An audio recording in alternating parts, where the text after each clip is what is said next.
presidential system, question of cultural diversity.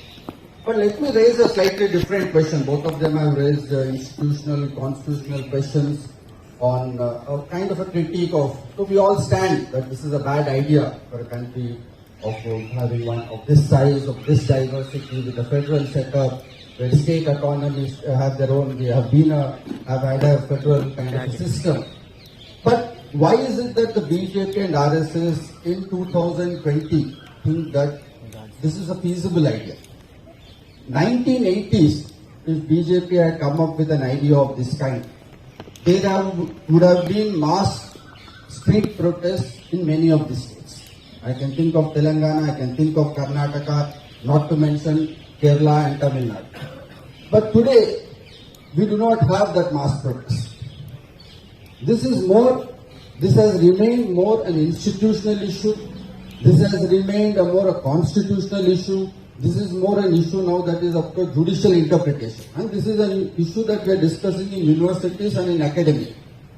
But why is it that a policy of this kind does not create political turmoil? Why is it that the people at large are by and large indifferent? And tomorrow if BJP were to even push, some of us will make these noises, we will write op-eds, you guys will anyway have to organize talks, so it has become a habit, so you will continue doing that, we will keep having these debates. But unless we don't push this debate into the popular political mobilizational front, this remains a very limited issue. And that is precisely the strength why BJP and RSS. Now, BJP and RSS do not do anything unthinking. They could have brought this issue up under Mr. Vajpayee's government, but they did not do that. Today they see a distinct possibility that this kind of an agenda can be pushed through without much of political resistance. That is where we'll have to go back in history as to why have we arrived at such a context. Only then we'll have to think about what kind of a critique. One has to criticize this and reject this idea is very clear. But one has to extend that to argue that what kind of a critique will make it politically relevant to the people of this country. To simply make it protection of constitution or it is about Article 1, I don't think people are going to respond to that kind of a issue. So it may not mean anything to them directly.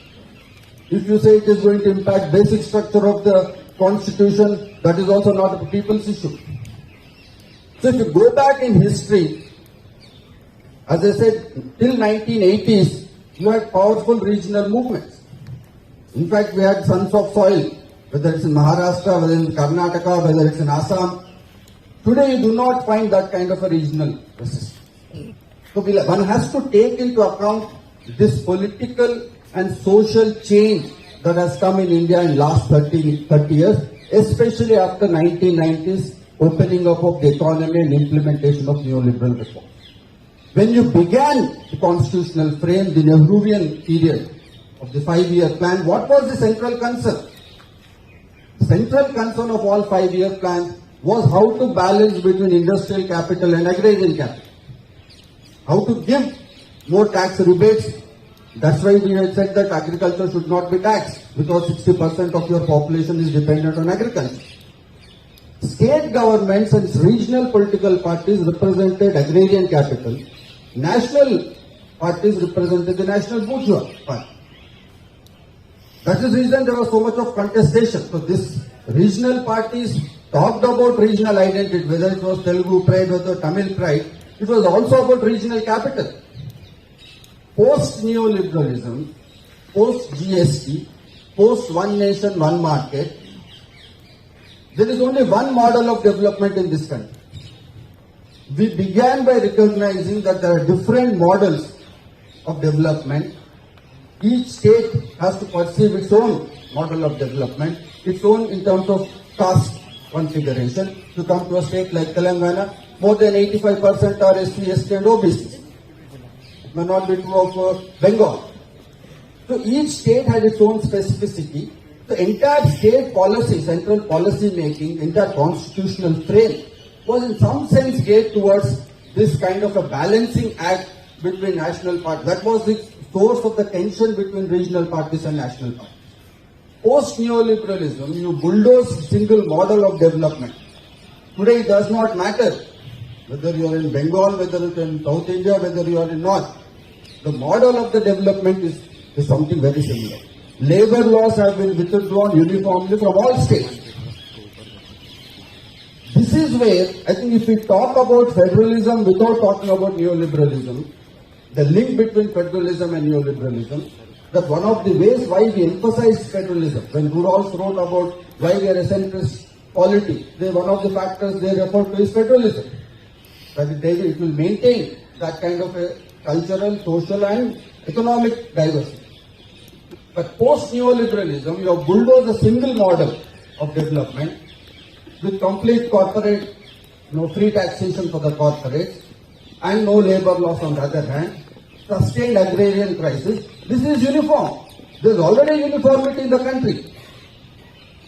You have an agrarian crisis in Maharashtra, you have agrarian crisis in Tamil Nadu, you have an agrarian crisis in North India. Farmers are committing suicides across India. For this, farmers, there is no regional identity. This is the context one has to understand why BJP and RSS today think that one nation and one poll is feasible.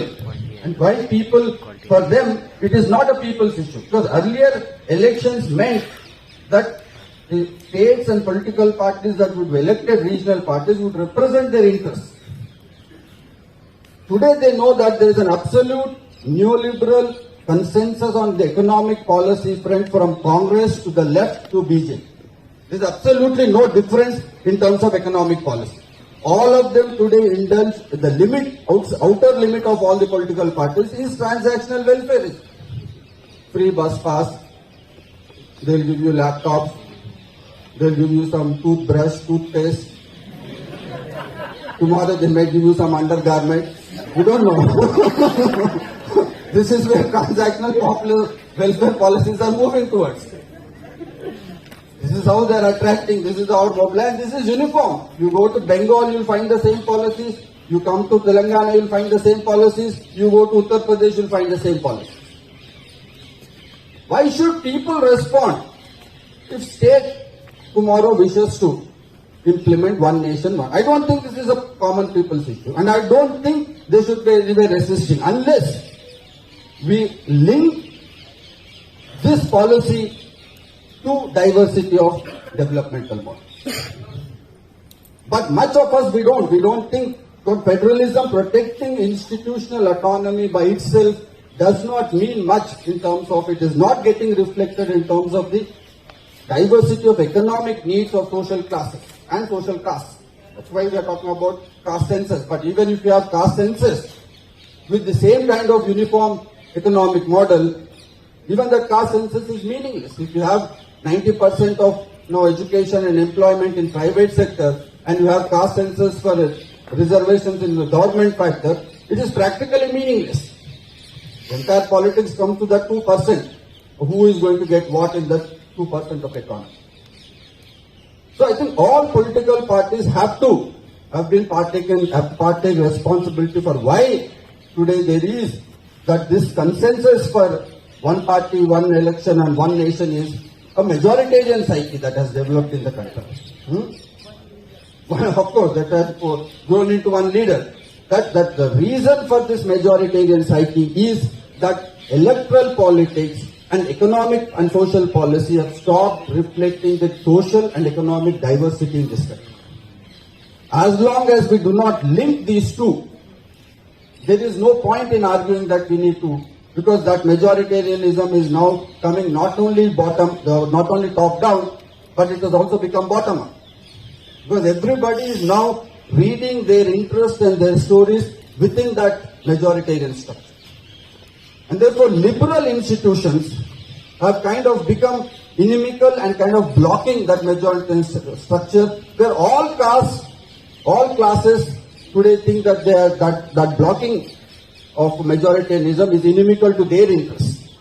I don't have time to get into those details, but this is my first question to you, that we need to further deliberate on the link between federalism and neoliberalism more seriously.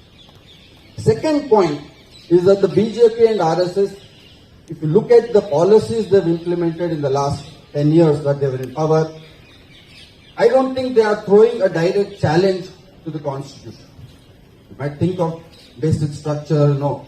But I don't think they need to alter the constitution in such a massive way in order to generate a majoritarian society. This is the second crisis for those in the opposition because they keep thinking that we have to protect constitutional language. I don't think that BJP and RSS have such direct conflict with constitutional language or constitutional imagination to a large extent.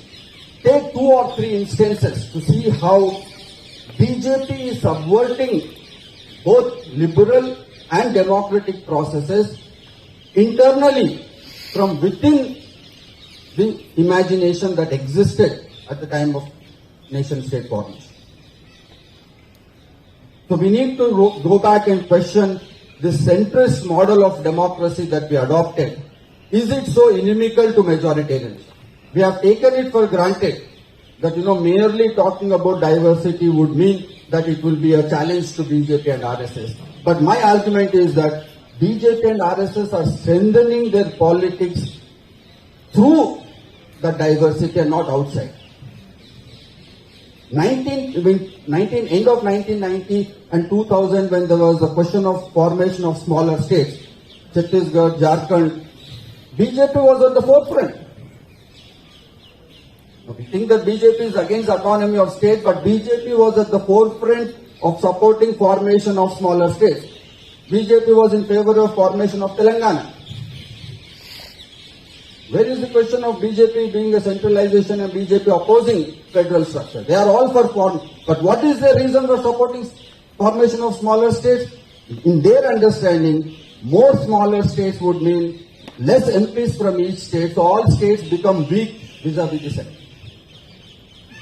So this is the kind of democratic subversion that is happening from within the given constitutional structure, centrist to constitutional structure we have. Look at the question of reservation. BJP is today at the forefront of supporting subdivision within OBCs and Dalits. When the question of BJP is more progressive than Congress and left. Today there is one party which has maximum representation for EBC, that is the BJP. But what is their understanding of supporting is that if you subdivide Dalits and OBCs into smaller fragments, the resistance from OBCs and Dalits to caste Hindu majoritarian consensus weakens. And the conflict and social strife within these castes grows. So this is, in my sense, this is the deep conceptual crisis Indian democracy is going. Because all those categories and strategies that we thought would actually reject and block the emergence of a confessional majoritarian state today have become the strategies for the majoritarians. Today it is not social fragmentation versus majoritarian. We all thought, I see many of MA students, we did Rudolph, who said the beginning starting point that caste is a check on the emergence of confessional majority. But no, today subdivision of caste, emergence of smaller caste is creating greater consent among EBCs and Dalits towards confessional majorities. So where is the space for the oppositional parties? Where is the space for alternative progressive politics? That is one reason why many of the progressive critique is limited to constitutional and judicial. We want judiciary to do some magic, but judiciary never does magic. Judges are not magicians. Judges have always gone with mainstream. You look at the history of Indian judiciary, whether it is Hindutva, they said it's a way of life, when it was neoliberalism, they said it is development. Judiciary has always gone with the dominant narrative. Because of the social composition and because of the vantage point from they come from, they have always gone with the dominant. So institutional subversion is out of question. So we are in midst of a greater crisis where both this process of explain neoliberalism on one hand and internal subversion of democratic principles, not an external. Therefore, I don't believe that tomorrow when BJP comes back, they necessarily have to redo the constitution. This constitution gives them enough space within its social democratic centrist essentially a centrist imagination. The centrism itself is lending the problems lay with that. So my final point would be, when we are critiquing one nation, one poll kind of an argument, what is it that we are defending? Most of us by default are defending the old centrist liberalism. And globally, centrist liberalism has been challenged. And that is for good. Because the nature of the centrist liberalism has catered to the interests of social elites, of small, tiny social elites within various castes and even religious. So Congress, that functioned till 1980s, 1990s, that story is now over. So when we critique something of this kind, we should be careful to see that we are not arguing in terms of return to that old kind of centrist liberalism. And this is part of the problem with our critique, is that the more we critique, the more the social consent goes for BJP and us. Because our critique, people perceive it as a plea for return to the old centrist liberalism, where you want to return, that we should then have there's a case for a good fight here. So Zoya wants to return to the old, and I would say the days for the old are over. I don't think we need to make a case for return to old Nehruvian consensus. That constitutional vision was progressive for its time. When India became free with massive illiteracy, massive poverty, all that happened, that was a progressive. But post 2000, with massive mobilization of can centrist liberalism accommodate the aspirations? Because people are not reading their stories into centrist liberal institutional language, people are going towards majoritarian politics. So I will leave you with this question, that even as we critique one nation, one election kind of an agenda, we will have to present that critique not merely as a defense of old centrist liberalism, not constrain it merely in terms of protection of basic structure and constitutional vision, but we will have to talk about a much greater social transformative agenda which goes beyond what BJP and RSS are willing to do. Because we know at the heart of it, these forces are socially conservative. Without promising a better future, simply critiquing this, I don't see a reason why people should support centrist liberal idea of politics. So I am with people when they support one nation, one poll, because they are putting and reminding us, putting a pressure on us, promise a more radical social transformation, which is what is now partly visible in Congress momentum towards greater representation to obesity, the greater enthusiasm for caste census. You see how history pushes, dialectics push. But for this kind of a populist upsurge of a majoritarian kind, I don't think Congress would have gone for this kind of a dramatic social cause, because Congress leadership is still within the hands of social elites of caste Hindu kind. It has pushed today Congress, it has pushed left to talk about caste question, it has pushed regional parties to talk about neoliberalism. There is a churning that is going on. Therefore, even as we critique, we should be on the right side of the history. I'll stop here. Thank you.